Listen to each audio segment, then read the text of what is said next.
ಎಲ್ಲರೂ ನಮಸ್ತೆ. ನನ್ನ ಹೆಸರು ಜಯಂತ್ ಟಿ.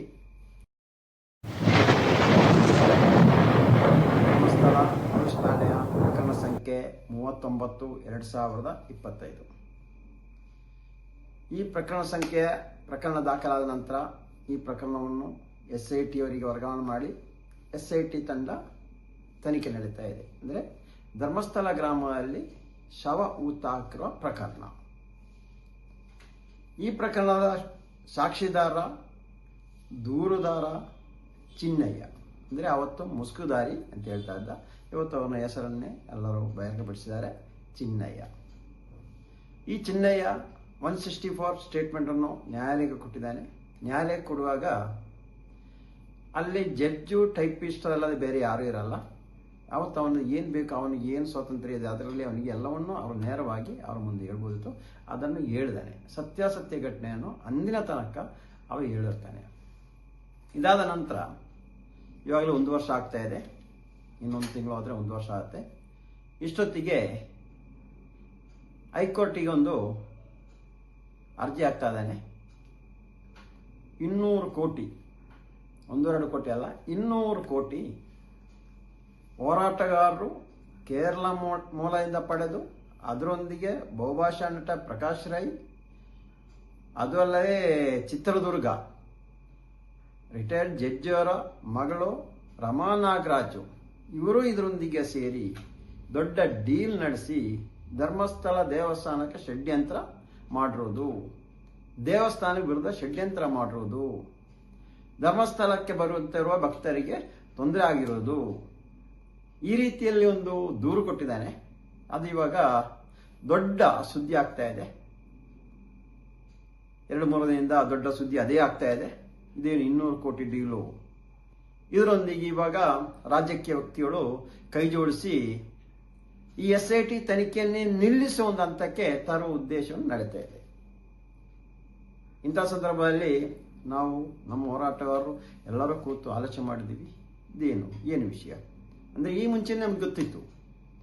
ಪ್ರತಿಯೊಂದು ಪ್ರಕರಣವನ್ನು, ಆ ಧರ್ಮಸ್ಥಳ ಆಗಿರುವಂಥ ಪ್ರತಿಯೊಂದು ಪ್ರಕರಣವನ್ನು ಯಾವುದಾದೊಂದು ರೀತಿಯಲ್ಲಿ ಮುಚ್ಚಾಕೋದು, ಇಲ್ಲ ಹೋರಾಟಗಾರನನ್ನು ಒಡೆದು ಬೀದಿ ಪಾಲು ಮಾಡೋದು, ಇಲ್ಲ ಹೋರಾಟಗಾರರ ಮೇಲೆ ಪ್ರಕರಣ ದಾಖಲು ಮಾಡೋದು, ಇಲ್ಲ ನೊಂದವರು ಯಾರು ದೂರು ಕೊಡ್ತಾರೆ ಅವರ ಮೇಲೆ ಪ್ರಕರಣ ದಾಖಲು ಮಾಡೋದು, ಎಲ್ಲವನ್ನು ದೂರ ತರಿಸೋ ಕೆಲಸ ಹಿಂದೆ ತನಕ ಆಗಿರೋದು. ಪದ್ಮಲತಾ ಪ್ರಕರಣದ ಅದೇ ಆಗಿರೋದು. ಸೌಜನ್ಯ ಪ್ರಕರಣದ ಅಷ್ಟೇ, ಒಂದೇ ಒಂದು ಹೋರಾಟ ಮಾಡಲಿಕ್ಕೆ ಅನುಮತಿ ಕೊಡ್ತಾ ಇಲ್ಲ. ಈ ರೀತಿಯಲ್ಲಿ ಅವರು ಈ ಅತ್ಯಾಚಾರಿಗಳು ಧರ್ಮಸ್ಥಳ ಗ್ರಾಮದಲ್ಲಿರುವಂಥ ಅತ್ಯಾಚಾರ ರಾಜಾರೋಷವಾಗಿ ಓಡಾಡ್ತಾ ಇದ್ದಾರೆ. ಇವಾಗ ಈ ಒಂದು ದೂರು ತಮ್ಮನ ಚಿಹ್ನೆಯಿಂದ ಕೊಡಿಸೋ ಉದ್ದೇಶ ಅಂದರೆ, ಈ ಹಿಂದೆ ಕೆಲವೊಂದು ಮಾಧ್ಯಮದಲ್ಲಿ ಹೇಳ್ತಾ ಇದ್ರು, ಚಿನ್ನಯ್ಯನ ಹೆಂಡತಿಯೋ ನಮಗೆ ಅವ್ರನ್ನ ಕರ್ಕೊಂಡು ಬರಲಿಕ್ಕೆ 1 ಲಕ್ಷ ಬಾಂಡ್ ಕೊಡಲಿಕ್ಕಿಲ್ಲ, ನಮಗೆ ಯಾರು ಸಹಕಾರಕ್ಕೆ ಇಲ್ಲ, ಯಾರು ಇಲ್ಲಂತ ಹೇಳಿದೆ ಸರ್ಕಾರಿ ವಕೀಲ ಅವರಿಗೆ ನೇಮಕ ಮಾಡಿರೋದು. ಆದರೆ ಇವಾಗ ಪ್ರಸಿದ್ಧಿ ಪಡೆದಿರುವಂಥ ವಕೀಲ ಮುಖಾಂತರವಾಗಿ ಹೈಕೋರ್ಟ್ ಮೆಟ್ಟಿಲಿರೋದು. ಹಾಗಿದ್ರೆ ಹಿಂದೆ ಯಾರು ಫಂಡಿಂಗ್ ಮಾಡ್ತಾ ಇರೋದು? ಅಲ್ಲಿ ಜೈಲಿಂದ ಕರೆಸಿ ತಂದಿರೋದು, ಅಲ್ಲೆಲ್ಲೋ ಧರ್ಮಸ್ಥಳ ಕಡೆನೇ ಎಲ್ಲೋ ಕೂರಿಸ್ತಾರಂತೆ, ಒಳ್ಳೆ ಆರಾಮಿರುವ ದೊಡ್ಡ ಲಾಡ್ಜಲ್ಲಿ ಕೂರಿಸ್ತಾರೆ. ಅದರೆಲ್ಲ ಇನ್ವೆಸ್ಟ್ಮೆಂಟ್ ಯಾರು ಮಾಡ್ತಾ ಇರೋದು? ತಿಂಗಳಿಗೆ ಎಷ್ಟು ಬೇಕಾಗತ್ತೀವ್ರಿ ಖರ್ಚು ವೆಚ್ಚ? ಇದೆಲ್ಲ ನೋಡ್ತಾ ಇದ್ದರೆ ಇವರ ಉದ್ದೇಶ ಏನಂತ ಹೇಳಿ, ಈ ಸಾಕ್ಷಿಯನ್ನು ಏನಾದರೂ ಮಾಡಿ ಮುಗಿಸಬೇಕು. ಈ ಉದ್ದೇಶ, ಈ ಸಾಕ್ಷಿಯನ್ನು ಮುಗಿಸುವ ಉದ್ದೇಶ ಏನಂತ ಹೇಳಿದ್ರೆ, SIT ಅವರು ರಾಜ್ಯ ಸರ್ಕಾರಕ್ಕೆ ಒಂದು 4 ತಿಂಗಳ ಹಿಂದೆನೆ 1000 ಪುಟದ ಗೌಪ್ಯ ಮಾಹಿತಿಯನ್ನು ನೀಡಿದ್ದಾರೆ. ನನಗೆ ತನಿಖೆ ಅನುಮತಿ ಕೊಡಿ. ಮಧ್ಯಂತರ ವರದಿ ರಾಜಕೀಯ ವ್ಯಕ್ತಿಗಳು ಕೇಳಿದ ರೀತಿಯಲ್ಲಿ ಸರ್ಕಾರ ಕೊಟ್ಟಾಯಿತು, ನ್ಯಾಯಾಲಯ ಕೊಟ್ಟಾಯಿತು. ಅದರ ಮಧ್ಯೆಯಲ್ಲಿ 1000 ಪುಟದ ವರದಿಯನ್ನು ಸರ್ಕಾರಕ್ಕೆ SIT ಅವರು ಕೊಟ್ಟಿರ್ತಾರೆ. ಈ SIT ಅವರು ಕೊಟ್ಟರೆ ಈ ವರದಿಗೆ ತನಿಖೆಗೆ ಅನುಮತಿ ಕೊಟ್ಟರೆ ಅದು ಯಾರು ಚಿನ್ನಯ್ಯ ದೂರು ಕೊಟ್ಟ, ಯಾರ ವಿರುದ್ಧ ದೂರು ಕೊಟ್ಟ ಅಲ್ಲಿಗೆ ಹೋಗಿ ಸೇರುತ್ತೆ. ಅದು ಈ ಒಂದು ಕಾರಣದಿಂದ 4 ತಿಂಗಳಿಂದ ಸರ್ಕಾರ ಅದಕ್ಕೆ ಅನುಮತಿ ಕೊಡ್ತಾ ಇಲ್ಲ. ನಾವು RTIಯಲ್ಲಿ ಕೇಳಿದ್ದೀವಿ, ಅದರ ವರದಿ ಕೊಡಿ ಅಂತ. ನಮಗೂ ಇಲ್ಲ, ಅದು ತನಿಖೆ ಹಂತದಲ್ಲಿದೆ ಅಂತ SIT ಅವರಿಗೆ ಕಳಿಸಿ SIT ಅವರು ನಮಗೆ ಕೊಟ್ಟಿರ್ತಾರೆ. ತನಿಖಾ ಹಂತದಲ್ಲೇ ಗೌಪ್ಯ ಮಾಹಿತಿ ಕೊಡ್ಲಿಕ್ಕೆ ಆಗಲ್ಲ, ತನಿಖೆಗೆ ತೊಂದರೆ ಆಗ್ತದೆ. ಆಯ್ತು, ಒಪ್ಕೊಂಡೆ, ತನಿಖೆ ತೊಂದರೆ ಆಗುತ್ತೆ. ಸರ್ಕಾರ ಏನಕ್ಕೆ 4 ತಿಂಗಳು ವಿಳಂಬ ಆಗ್ತಾ ಇರೋದು, ವಿಳಂಬ ಮಾಡ್ತಾ ಇರೋದು? ಏನು SIT ಅವರು ಕೆಲಸ ಮಾಡ್ತಾ ಇಲ್ಲ ಅಂತ ತೋರಿಸಿಲಿಕ್ಕಾ? ಇಲ್ಲ SIT ಅವರು ಕೆಲಸ ಮಾಡ್ತಾ ಇಲ್ಲ ಅನ್ನೋದು ಸುದ್ದಿ ಮಾಡ್ಲಿಕ್ಕಾ? ಅದನ್ನು ಕೊಡ್ಬೋದು ತಾನೆ, SIT ಅವರು ಕೇಳಿದ್ರೆ ಕೊಡ್ಬೋದು ತಾನೆ. ಇವೆಲ್ಲರೂ ಷಡ್ಯಂತ್ರ ಮಾಡಿ ಹೋರಾಟಗಾರರು ಅಂತ ಹೇಳ್ತಾರೆ. ಹಾಗೆ ಹೋರಾಟಗಾರರು ಷಡ್ಯಂತ್ರ ಮಾಡಿದಾರಂತೆ ಪ್ರೂಫ್ ಮಾಡ್ಲಿಕ್ಕೋಸ್ಕರ ಮಾಡ್ತಾ ಇರೋದಾ? ಹೋರಾಟಗಾರರು ಷಡ್ಯಂತ್ರ ಮಾಡಿದಾರಂತೆ ಇಟ್ಕೊಳ್ಳೋಣ, ಅದು ಯಾವ ಆಧಾರ ಮೇಲೆ ಹೇಳ್ತಿದ್ದೀರಾ ಇವಾಗ? ಅಂದರೆ ಬಂಗ್ಲಗುಡ್ಡೆಯಲ್ಲಿ ಒಂದು ಹೆಣ ಸಿಕ್ಕಿರಬಾರ್ದು, ಈಗಾಗಲೇ ವರದಿಯಲ್ಲಿದೆ 8-9 ಹೆಣಗಳು ಸಿಕ್ಕಿರೋದು, ಸಾವಿರಾರು ಅಸ್ಥಿಪಂಜರ ಸಿಕ್ಕಿರೋದಿದೆ, ಹಿಂಸೆಯಿಂದ ಕೊಲೆ ಆಗಿರೋದಂತ ವರದಿ ಬಂದಿದೆ. FSL ಹೆಣ್ಣು ಮಕ್ಕಳದು ಇದೆ ಅಂತಿದೆ, ಅದು ಹಿಂಸೆಯಿಂದ ಕೊಲೆ ಆಗಿರೋದಂತ ವರದಿ ಇದೆ ಅಂತ ಮಾಧ್ಯಮದೆಲ್ಲ ನೋಡ್ತಾ ಇರ್ಬೋದು. ಹಾಗಾದ್ರೆ ಯಾವ ರೀತಿಯಲ್ಲಿ ಹೋರಾಟಗಾರರು ಷಡ್ಯಂತ್ರ ಮಾಡ್ಬೋದು? ಷಡ್ಯಂತ್ರ ಎಂಬ ಪದಕ್ಕೆ ಅರ್ಥ ಬರಬೇಕಾದ್ರೆ ಏನಿ ಧರ್ಮಸ್ಥಳ ಗ್ರಾಮದಲ್ಲಿ ಅತ್ಯಾಚಾರ ಕೊಲೆ ಯಾವುದೂ ನಡೆಯದೆ, ಯಾರಿಗೂ ತೊಂದರೆ ಆಗದೆ ಇರುವಂತಹ ಒಂದು ಜಾಗದಲ್ಲಿ ಇಲ್ಲ ಅವರನ್ನು ಆ ದೇವಸ್ಥಾನಕ್ಕೆ ಕಳಂಕ ತರಬೇಕೆಂಬ ಉದ್ದೇಶದಿಂದ ಯಾವುದೋ ಒಂದು ಗುಡಾಲೋಚನೆ ಮುಖಾಂತರವಾಗಿ ಏನೋ ಒಂದು ಕಟ್ಟುಕತೆ ಅವರ ಹೆಸರೇ ಕಳಂಕ ತಂದ್ರೆ ಹೇಳ್ಬೋದು. ಅದೇ ಈ ರೀತಿ ಅಲ್ಲ, ಅಲ್ಲಿ ಇದೆ, ಸಿಕ್ಕಿದೆ. ಇನ್ನು ನೋಡಿ ಅಲ್ಲಿ ಇನ್ನೊಂದಿಬ್ರು ಕೊಟ್ಟಿದ್ದಾರೆ ದೂರು, ಹೌದು ಇಂಥ ಕಡೆ ಊತಾಕಿಲ್ಲ, ಅದನ್ನು ತೆಗಿಲಿಕ್ಕೆ ಬಿಟ್ಟಿಲ್ಲ. ಅಧಿವೇಶನ ಚರ್ಚೆ ಮಾಡಿದ್ರು, SITಯನ್ನೇ ನಿಲ್ಲಿಸೋ ಹಂತಕ್ಕೆ ಬಂತು. ನಾವು ಕೇಳ್ತಾ ಇರೋದು ತನಿಖೆ ಕೊಡಿ. ಇವಾಗ ಇದೇನಾಗ್ತದೆ ಅಂತ ಹೇಳಿದ್ರೆ, ಚಿನ್ನಯ್ಯ ಎಂಬ ಒಂದು ಸಾಕ್ಷಿ, ಪ್ರಮುಖ ಸಾಕ್ಷಿ, ಈ ಚಿನ್ನಯ್ಯನನ್ನು ಏನಾದರೂ ಮಾಡಿ ಮುಗಿಸಬೇಕು, ಹೋರಾಟಗಾರರ ತಲೆಗೆ ಕಟ್ಟಿಡಬೇಕು, ಇದು ಉದ್ದೇಶ ಇವತ್ತು, ಬೇರೆ ಯಾವುದೇ ಉದ್ದೇಶ ಇಲ್ಲ. ಚಿನ್ನಯ್ಯನ ಏನೇ ಹೆಚ್ಚು ಕಮ್ಮಿ ಆದರೂ ಚಿನ್ನಯ್ಯನ ಕುಟುಂಬದವರಿಂದ, ಅವರ ಪತ್ನಿಯಿಂದ ದೂರು ಕೊಟ್ಟು ಹೋರಾಟಗಾರನ್ನು ಒಳಗೆ ಹಾಕೋ ಹುನ್ನಾರ ನಡೀತಾ ಇದೆ. ಒಂದು ಕಡೆಯಿಂದ ಈ ಒಂದು 200 ಕೋಟಿ ವಿಷಯವನ್ನು ದೊಡ್ಡ ಸುದ್ದಿ ಮಾಡುತ್ತಾ ಕೆಲವೊಂದು ರಾಜಕೀಯ ವ್ಯಕ್ತಿಗಳು ಪ್ರಚೋದನಕಾರಿ ಹೇಳಿಕೆಗಳನ್ನು ನೀಡಿ ಜನರನ್ನು ಗಲಭೆ ಎಬ್ಬಿಸುವ ಕೆಲಸವನ್ನು ಮಾಡ್ತಾ ಇದ್ದಾರೆ.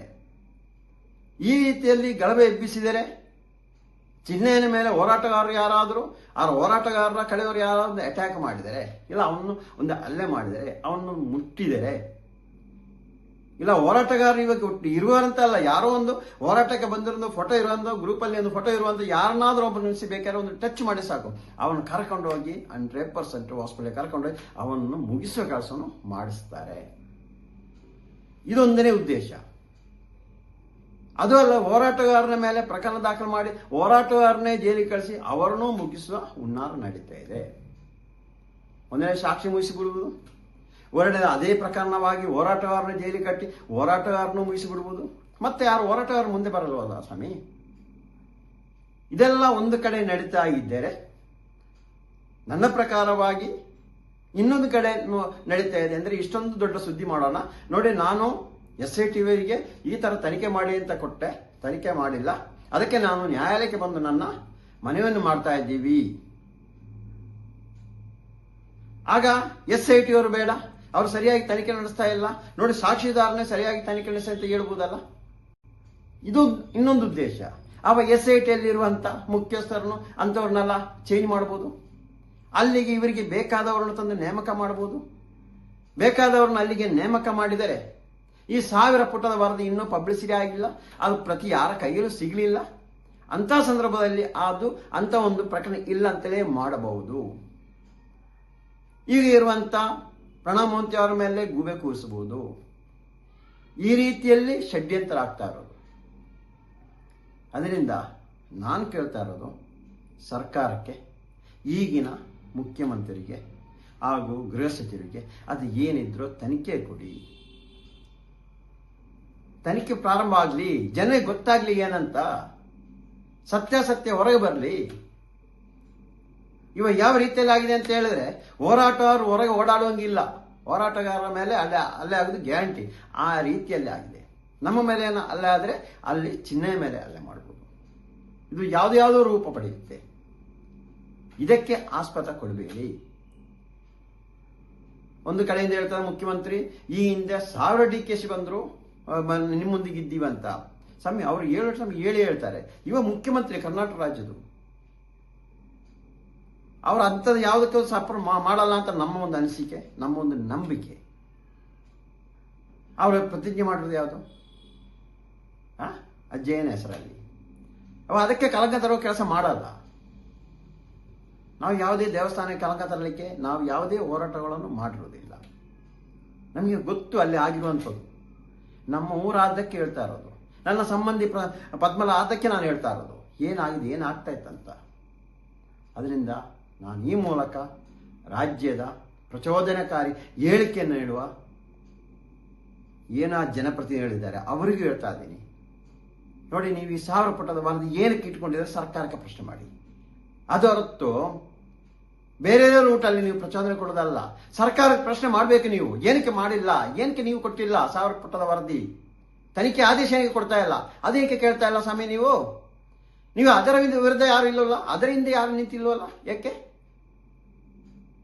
ಕೊನೆಯದಾಗಿ ನಿಮಗೆ ನಾನು ಈ ಮೂಲಕ ಸೌಜನ್ಯ ಪರ ಹೋರಾಟಗಾರರು ಕೇಳ್ತಾ ಇರೋದು, ಮಹೇಶ್ ತಿಮ್ಮರೊಡಿಯನ್ನು ಗಡಿಪಾರು ಮಾಡಿದೆ ಅಂತೇಳಿ ಆ ಸತ್ಯದ ಹೋರಾಟ ನಿಲ್ಲಲ್ಲ. ಇಲ್ಲ ಇದ್ರೆ ಯಾವುದೋ ಒಂದು ರೀತಿಯಲ್ಲಿ ನಮ್ಮ ಮೇಲೆ ಹಲ್ಲೆ ಮಾಡಿ ಸಾಕ್ಷಿಗಳನ್ನು ನಾಶ ಮಾಡಿದೆ ಅಂತೇಳಿ ಆ ಹೋರಾಟ ನಿಲ್ಲಲ್ಲ. ಅಲ್ಲಿ ಕೊಲೆ ಆಗಿರೋದು ಹೌದು, ಅತ್ಯಾಚಾರ ಆಗೋದು, ಅದರ ಆತ್ಮ ಅಲ್ಲಿ ಸುತ್ತ ಇರುವುದು ಹೌದು. ಇದು ಅಲ್ಲದೆ ನಾನೇ ಕೊಟ್ಟಿದ್ದೀನಿ ಒಂದಿಷ್ಟು ಜನ ಲೀಸ್ಟ್ ಕೊಟ್ಟಿದ್ದೀನಿ, ಎಷ್ಟು ಜನ ಅಲ್ಲಿ ಕೊಲೆಗಡುಕರಿದ್ದಾರೆ, ಅತ್ಯಾಚಾರಿಗಳಿದ್ದಾರೆ ಅಂತ. ಅಲ್ಲಿ ಸೌಜನ್ಯ ಹೆಣ್ಣು ಮಗಳು ಮಾತ್ರ ಅಲ್ಲ, ಮಗಕ್ಕೆ ಅತ್ಯಾಚಾರ ಮಣ್ಣು ತುಂಬಿಸಿರೋದು. ನಾನೊಂದು ಡೀಟೇಲ್ ಆಗಿ ಕೊಟ್ಟಿದ್ದೀನಿ, ಯಾರು ಅದನ್ನು ನೋಡಿರುವ ಸಾಕ್ಷಿ ಸಮೇತ ಅವ್ರ ನಂಬರ್ ಸಮೇತ ನಾನು SIT ಕೊಟ್ಟಿದ್ದೀನಿ. ಅತ್ಯಾಚಾರ ಮಾಡಿ ನಂತರ ಮರ್ಮಾಂಗಕ್ಕೆ ಚಾಕುವಿಂದ ಇರಿದಿಟ್ಟಿರೋದು.